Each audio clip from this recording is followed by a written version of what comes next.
Família 78, olha um vídeo novo começando para vocês e, Patrícia, como a gente tem muita gente nova chegando no canal, eu queria fazer um breve resumo sobre os tipos de casa que nós encontramos aqui nos Estados Unidos.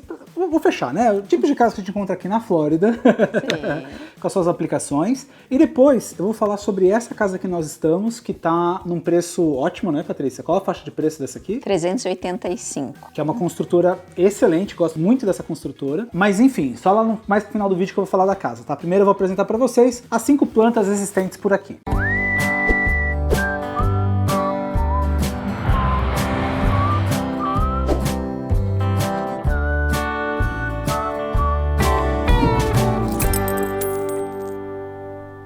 Planta número 1, Patrícia, vamos começar a falar sobre apartamento? Vamos. Tem 2 opções, né, o apartamento? Sim. Por quê? Porque um deles você só pode alugar e o outro você pode adquirir, você pode comprar. Como é que eu sei qual eu posso alugar e qual eu sei qual eu posso comprar? Então, só para estabelecer que fisicamente é a mesma coisa. Então, vai ser aquela planta num piso só, 2 ou 3 quartos, 1, 2, 3, 4 quartos, tá? Não muda nada a estrutura física, o que muda é o nome. Então, o apartment você só aluga. Ok. E o condo você compra. Eu sou investidor. Eu quero investir em locação. Aí sim eu poderia comprar o apartment ou não? Não, só se você entrasse numa outra esfera do mercado, que daí você entra nos fundos de investimento. Entendi. E tem um segmento específico para isso, para você fazer parte, ter algumas portas, eles falam algumas doors. Ok. Um apartment. Entendi. Não é simplesmente... também é uma categoria diferente do ponto de vista de quem investe. Você comprar 2 ou 3 apartamentos para colocar para alugar. Sim. Porque aí também eu posso... Então, o apartamento só para aluguel. E o... Condo. Para morar. Para morar.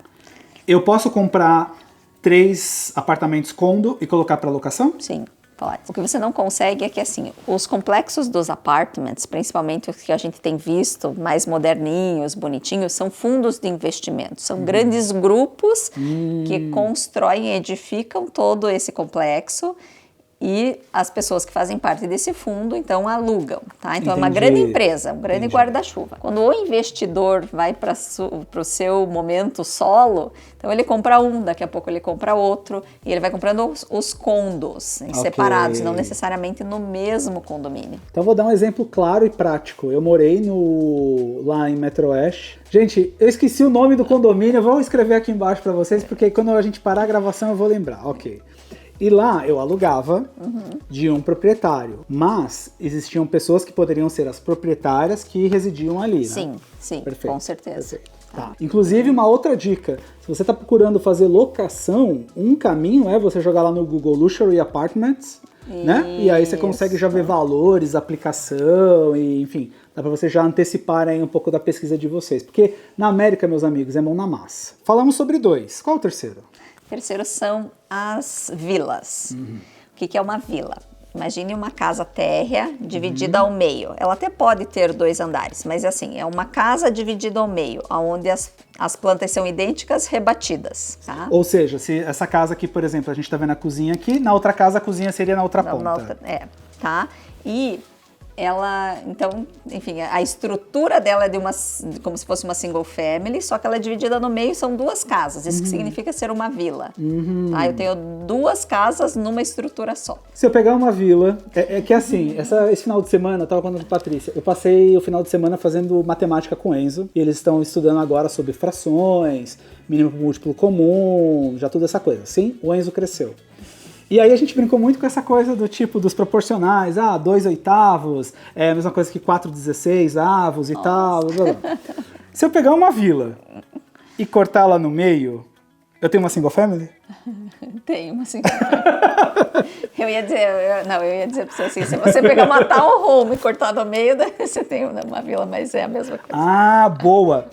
Uma vila, a casa da vila, normalmente ela tem uma dimensão similar à da townhome ou similar à da single family? Pode ser, isso não é uma regra. Isso não é uma regra. O que nos leva então para o nosso quarto item, que é a townhome. Qual é a definição de townhome?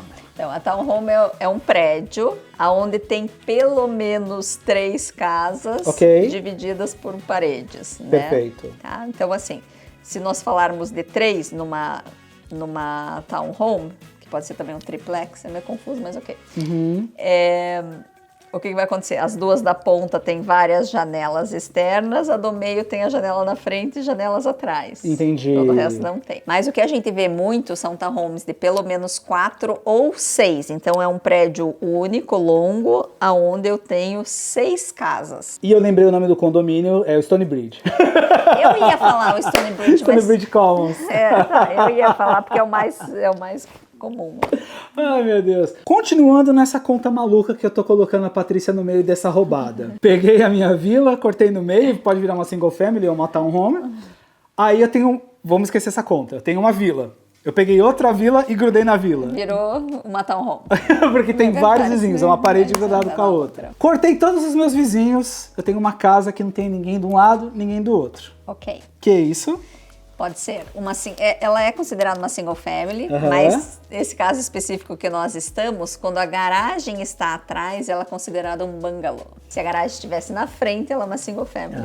Indiferente da dimensão. Indiferente da dimensão. Eu posso ter, então, bungalows maiores do que single family? Pode, mas normalmente não vai ser. Ok. Já é o conceito dele. Ele vai ser mais estreito, com pouco terreno lateral, você quase não tem nenhum jardim e a garagem já está no fundo para otimizar todo esse espaço no terreno.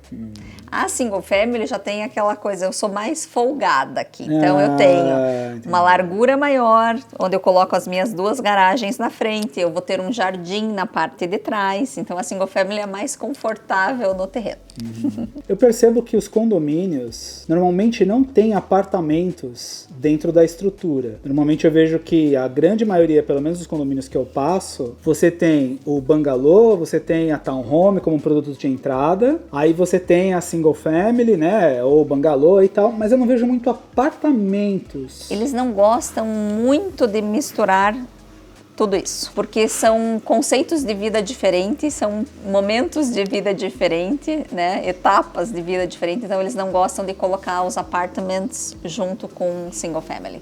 É um outro perfil de clientes. Geralmente os apartments, não necessariamente, isso não é uma regra, mas tende a ser pessoas mais jovens, com roommate, assim, que tem uma vida mais prática, que vem para dormir, é meio que um dormitório.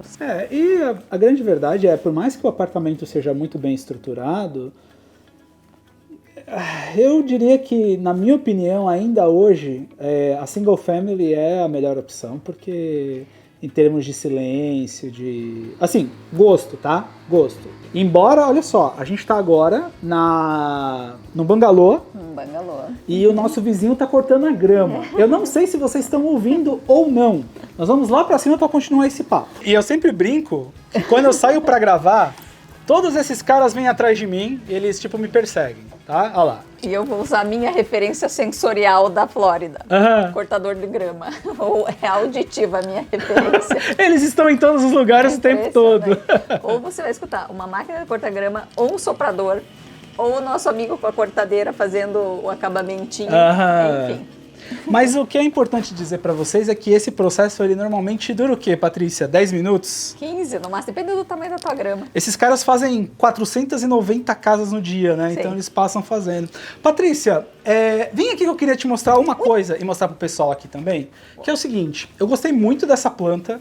Só teve uma coisa que eu não gostei, que é o banheiro aqui ao lado. E por que você não gostou? Me diga qual que é o teu entendimento. Você acha que vai fazer barulho enquanto as crianças estiverem aqui, ali, ou sim, besteira minha? Não, até o chuveiro vai fazer um pouco de barulho. Eu acho que incomodaria mais se o vaso tivesse na parede. Por conta da descarga. Da descarga. Esse barulho é um pouco mais forte do que o do chuveiro. O do chuveiro vai ser um barulho normal. Você não escuta passar água no cano. Agora, perfeito. Encher a caixa de acúmulo da descarga, você escuta. No canal da Patrícia tem o tour dessa casa completo, mostrando cada cômodo, dimensão, forma de pagamento, como é que funciona, como é que não funciona. Sim. Vai lá no canal dela, vou deixar o link aqui embaixo. Porque existem mais 2 coisas que a gente precisa falar. A primeira delas estamos em Kissimmee. E essa casa aqui está em Kissimmee. Então sim, Existem boas propriedades aqui. No nosso próximo vídeo, eu vou falar com a Patrícia se as construtoras são as mesmas em todos os lugares, ou se cada região tem sua própria construtora, fazendo com que um produto seja melhor que o outro, pior que o outro, tá bom? E a segunda coisa, antes de acabar, a segunda coisa que eu ia falar. Eu falei que eu não gostei disso aqui, mas não importa o que eu acho, porque eu tenho que entender como é o mercado. E a gente precisa falar sobre isso em breve, tá bom? Então, ó, se inscreve no canal da Patrícia, se inscreve aqui também se é o seu primeiro vídeo. Espero que esse vídeo tenha sido instrutivo e tenha ajudado, né? Obrigado, Patrícia. Desculpa os problemas de recorta, sobe, desce, divide. Tá tudo certo. A gente se vê no próximo vídeo.